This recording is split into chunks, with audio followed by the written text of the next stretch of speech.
ایک مزدور 415 روپے کا 1 لیٹر پیٹرول ڈلواتا ہے اور دہاڑی پہ چلا جاتا ہے اور وہاں سے اس کو دہاڑی ملتی ہے 1000 یا 1200 روپیہ 1500 روپیہ، بہت زیادہ اگر کوئی دیتا ہے تو 1500 سے زیادہ کوئی نہیں دیتا۔ اس کی آدھی دہاڑی تو لگ گئی پیٹرول میں، باقی اس کے پاس 400 500 600 روپے بچا، اور جو باقی آدھی دہاڑی بچی اس پہ آپ یہ کہتے ہیں کہ IMF نے کہا ہے کہ جو 200 یونٹ سے کم استعمال کرتے ہیں ان پر جو سبسڈی ہے وہ بھی ختم کر دی جائے، یعنی بجلی اور مہنگی کر دی جائے، اور جو اس کے پیسے بچتے ہیں باقی دہاڑی کے وہ سارے کے سارے بجلی کے بل میں چلے جائیں اور وہ سارا مہینہ بھوکا رہے، اس کے بچے بھوکے رہیں، اس کے بچے اسکول نہ جا سکیں، اس کے بچے میڈیسن نہ لے سکیں، یعنی وہ اپنے کپڑے جوتے تک نہ مینج کر سکیں۔ آگے عید آ رہی ہے، میرا خیال ہے کہ ایک آدمی شاید ہی کوئی اس پاکستان میں غریب آدمی ہوگا جو اپنے بچوں کے عید پر کپڑے خرید سکے گا۔ اب آپ مجھے یہ بتائیں کہ اگر آپ IMF کے کہنے پر یہ ساری چیزیں مہنگی کرتے ہیں تو غریب آدمی کیا کرے گا؟ غریب آدمی کو کیا پتا کہ IMF کیا ہوتا ہے؟ غریب آدمی کو تو یہ بھی نہیں پتا ہوگا کہ یہ IMF کس بلا کا نام ہے۔ بھئی IMF کے جو قرضے لیے گئے پچھلے 70-75 سالوں میں وہ غریب نے تھوڑی کھائے ہیں، وہ تو آپ لوگوں نے کھائے ہیں۔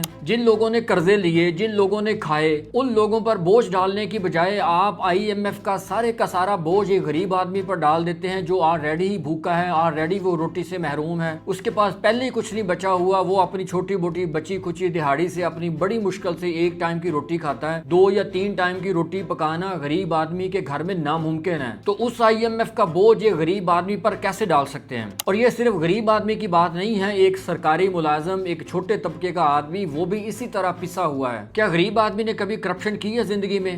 آپ IMF کا بوجھ اگر ڈالنا ہے تو خدا کا خوف کریں، ان دفتروں پر ڈالیں، ان افسروں پر ڈالیں، ان وزارتوں پر ڈالیں جہاں کرپشن ہوتی ہے، جنہوں نے کروڑوں لاکھوں اربوں کمائے ہیں وہاں پہ ڈالیں۔ ان بچوں کا، ان غریبوں کا کیا قصور ہے جنہوں نے IMF کا نام تک نہیں سنا آج تک؟ پاکستان کا کوئی سیاستدان، کوئی جرنیل، کوئی جج، کوئی صحافی مجھے یہ بتائے کہ پاکستان میں ڈسٹرکٹ کا کوئی ایسا آفس جو کرپشن نہ کرتا ہو، کوئی ایسی وزارت جہاں کرپشن نہ ہوتی ہو۔ بجائے آپ کرپشن روکنے کے، بجائے آپ کرپشن پکڑنے کے، آپ غریبوں پر اس کا بوجھ ڈال رہے ہیں جو غریب دے ہی نہیں سکتا۔ بھائی جو کرپشن کرتا ہے نا، جو مہینے کا 10 لاکھ کرپشن سے نکالتا ہے، جب اس پر تھوڑا سا بوجھ آتا ہے نا تو وہ 15 لاکھ کمانا شروع کر دیتا ہے۔ یہ چیزیں ہم نے اپنی آنکھوں سے دیکھی ہیں کہ ڈسٹرکٹ لیول پہ نہ کوئی پولیس کا دفتر کرپشن سے پاک ہے، نہ انتظامیہ کا کوئی دفتر کرپشن سے پاک ہے، نہ محکمہ تعلیم کا، نہ محکمہ ہیلتھ کا، نہ جنگلات کا، نہ لائف سٹاک کا، کوئی بھی ایسا محکمہ نہیں ہے جہاں کرپشن نہیں ہوتی۔ اور اسی طرح پاکستان کی کوئی ایسی وزارت نہیں ہے جہاں کرپشن نہیں ہوتی، اور کچھ ادارے وہ ہیں جن کا نام نہیں لیا جا سکتا، وہاں بھی کرپشن ہے۔ بھائی آپ نے تو کرپشن کر کر کے اس ملک کو نچوڑ کے رکھ دیا، آپ اربوں پتی بن گئے، آپ خربوں پتی بن گئے، آپ کے بچے باہر چلے گئے، آپ نے باہر کے ملکوں میں جائیدادیں بنا لی۔ یہ جو غریب اس ملک میں سڑتا ہے، جو بھوکا مرتا ہے، اس پر IMF کا بوجھ کیوں ڈالتے ہیں آپ؟ خدا کی قسم یہ سارے وزراء، یہ سارے کمشنر، ڈپٹی کمشنر، یہ پولیس کے افیسر، یہ سارے باہر نکلیں، یہ جا کے دیکھیں ریڈیو والے کی حالت، یہ مزدوروں کی حالت دیکھیں، کیا ان کے گھروں کے چولہے بند ہیں یا چل رہے ہیں؟ یہ دنیا کا واحد ایسا ملک ہے جہاں کرپشن روکنے کا میکانزم ہی نہیں ہے، بلکہ کرپشن کو سپورٹ کیا جاتا ہے۔ ایک کرپشن کرنے والے اور دوسرا کرپشن پکڑنے والے سب ملے ہوتے ہیں۔ ہم نے وہ بھی دیکھا ہے جو آڈٹ کی ٹیمیں آتی ہیں، کرپشن چیک کرنے کے لیے آتی ہیں، وہ بھی مینج ہوتی ہیں، اس قدر کرپشن ہوتی ہے، پھر اس کرپشن کو بچانے کے لیے مزید کرپشن کی جاتی ہے، پھر ان کا بھی پیٹ بھرا جاتا ہے تاکہ وہ بھی راضی خوشی چلے جائیں، تاکہ اس قسم کا کوئی آڈٹ نہ لگے، کرپشن کے اوپر کسی قسم کا احتساب نہ ہو سکے۔ کیا اس کرپشن کو روکنا آپ کا فرض نہیں ہے؟ یا صرف اپنے AC کمروں میں بیٹھے بیٹھے وہاں فیصلے صادر کر دیں کہ نہیں یہ غریب پر ڈال دیں، پیٹرول مہنگا کر دیں، یہ بجلی مہنگی کر دیں، لوگوں کی پینشن بند کر دیں، لوگوں کی گریجویٹی بند کر دیں، سیلریز روک دیں، پرماننٹ جابز ختم کر دیں، یعنی ہر وہ کام کیا جس نے غریب کو نقصان دیا اور ہر وہ کام چھوڑ دیا جس نے آپ کا نقصان کرنا تھا۔ اپنے لیے جہاز لے لیں، اپنے لیے لگژری گاڑیاں لے لیں، اپنی کوٹھیاں، بنگلے، ہر چیز مینج کر لیں، وزارتوں کی سیلریز 300 گنا بڑھا دیں، اور جب IMF کی باری ہے تو غریب کو آگے کر دیں۔ بھائی IMF کا قرضہ غریب نے نہیں کھایا، نہ غریب نے لیا، نہ غریب کو پتا ہے۔ یہ سارے پارلیمنٹیرینز جا کے دیکھیں مارکیٹ میں کہ میڈیسن کتنی مہنگی ہے، کپڑا کتنا مہنگا ہے، جوتا کتنا مہنگا ہے، سبزی، دال، گوشت، ہر وہ چیز مہنگی ہے جو غریب کی ڈیلی کی ضرورت ہے۔ جب سے یہ مہنگائی بڑھنا شروع ہوئی ہے، جو سرمایہ دار ہے وہ امیر ترین ہوتا جا رہا ہے اور جو غریب ہے وہ غریب سے غریب تر ہوتا جا رہا ہے۔ اب آگے قربانی والی عید ہے، یہاں اچھے بھلے لوگ قربانی نہیں لے سکتے، اتنا مہنگا جانور ہے تو غریب کہاں سے لے گا؟ اگر سفید پوش قربانی نہیں لے سکتے تو وہ قربانی کا گوشت غریب تک کیسے پہنچے گا؟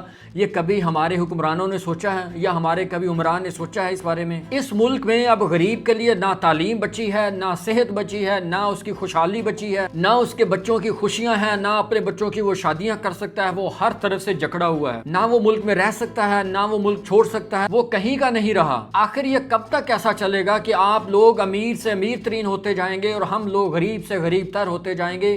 یہ سسٹم آخر کب تک چلے گا؟ اس کا ایک ہی حل ہے، وہ بڑا سادہ سا حل ہے، یا تو سسٹم کو ٹھیک کر دیں یا سسٹم کو چھوڑ دیں، ہم خود اس کو ٹھیک کر لیں گے۔